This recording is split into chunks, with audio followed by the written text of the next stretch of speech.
Eu sou daquela opinião, bandido bom é bandido morto. O Estado é omisso, a polícia desmoralizada, a justiça é falha. Como se o homem da Rocan tivesse aí porque quer. Já lá jogou o capacete na Rocan. É que uma minoria de marginais aterrorizam a maioria de pessoas decentes. Caiu. Esse é o país que se paga mais impostos no mundo e nós não temos segurança. Caiu. O que resta ao cidadão de bem que ainda por cima foi desarmado? Que se ele atirou é porque o bandido estava armado. Por que a violência está tão grande no Brasil? Porque não tem pena de morte. Se ele atirou é porque o bandido estava armado. E ele fez muito bem.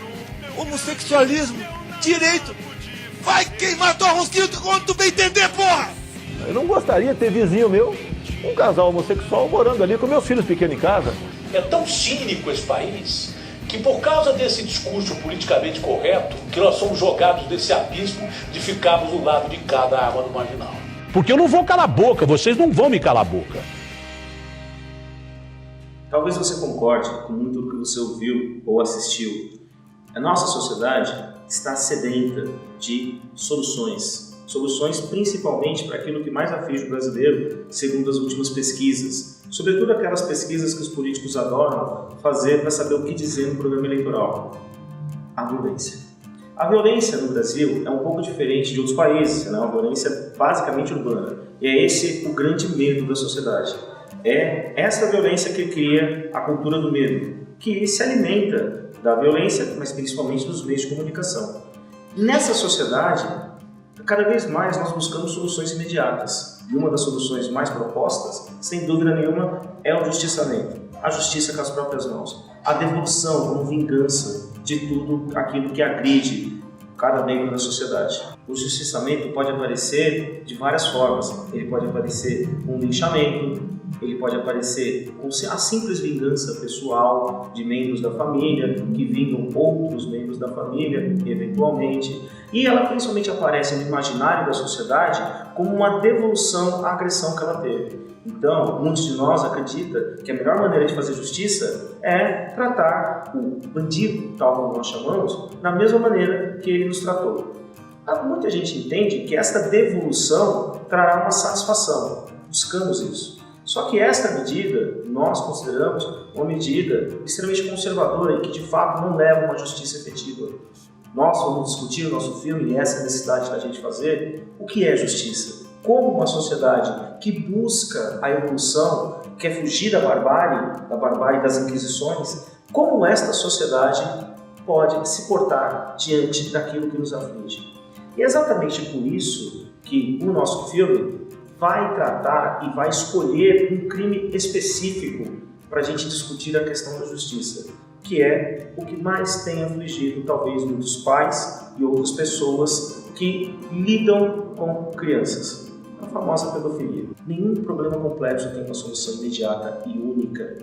E é isso que tem se usado nos Estados Unidos com o candidato à presidência Donald Trump ou com a família Le Pen na França. Não por acaso, dois países que sofrem muito com os atentados. Nós temos a certeza que a construção de uma sociedade se dá mais democrática, se dá pelo debate, se dá pela discussão. E é por isso que nós estamos aqui propondo esse filme. Esse filme trará à luz o debate. O que fazer? O que devemos pensar? Para onde devemos ir? Muito se discute sobre a pedofilia, seja agora recentemente no cinema, vejamos o ganhador do Oscar, Spotlight, ou se discute muito a pedofilia, às vezes nas novelas ou outras formas de dramaturgia.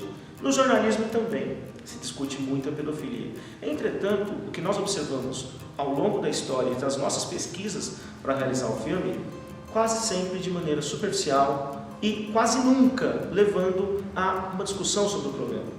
A pedofilia se torna um pano de fundo no nosso filme, porque ela é o crime que desencadeia os traumas que vão desembocar numa situação violenta e numa resolução, para muita surpresa. E esta resolução queremos jogar ao espectador para que ele vá definindo as suas próprias condições de discussão ou de debate.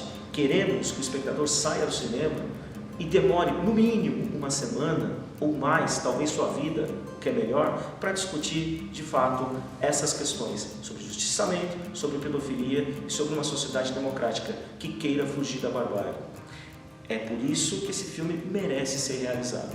É por isso que esse filme vem num momento de emergência muito grande na nossa sociedade. Nós não suportamos mais as mazelas e as desgraças sociais que nos abatem todos os dias. O nosso filme trata de um abuso feito na infância de 2 jovens que praticavam o catecismo. Esse abuso foi feito pelo próprio padre que os ensinava no catecismo, nas aulas de domingo. Quando esses jovens crescem, a questão ética a ser discutida é: o que fazer? Entregar o padre? Vingar-se do padre? Simplesmente deixar para lá e seguir a vida em frente? E os traumas da sua infância? O que fazer? Neste caso, é um padre, mas não é sobre a igreja o filme. Poderia ser simplesmente sobre um médico, poderia ser sobre um professor, poderia ser sobre qualquer adulto que de alguma forma exerce poder sobre crianças. Essa discussão profunda é uma discussão necessária. Por quê? Porque as relações de poderes são muito presentes numa sociedade como a nossa, relações de poderes de adultos sobre crianças. Foi escolhido falar da igreja porque a própria igreja nos deu essa abertura. Quando o Papa Francisco simplesmente diz que a pedofilia tem que ser banida de qualquer maneira da igreja, ele está nos dizendo: é inaceitável que um sacerdote exerça o seu poder espiritual sobre aqueles que são mais indefesos na sociedade. Portanto, é um filme que cada vez mais, em cada tema que nós abordamos, em cada discussão que nós temos, ele se mostra mais atual e necessário. É possível que você concorde com boa parte do que é dito pelos jornalistas, pela mídia em geral e até mesmo na discussão do seu dia a dia. É possível que muitos de nós vivamos com medo, e o medo que nos impulsiona a soluções imediatas. Essas soluções imediatas muitas vezes passam pela vingança, pelo linchamento, como o caso da mãe de família no Guarujá há alguns anos, que foi acusada de bruxaria. As soluções imediatas normalmente são irracionais, e essa irracionalidade é exatamente a irracionalidade que buscamos fugir numa sociedade mais evoluída. Talvez entendamos que a barbárie seja a solução, mas o que colhemos da barbárie no passado? O que colhemos das inquisições? Para que não caiamos na resolução fácil, no discurso fácil, queremos aqui contribuir cinematograficamente.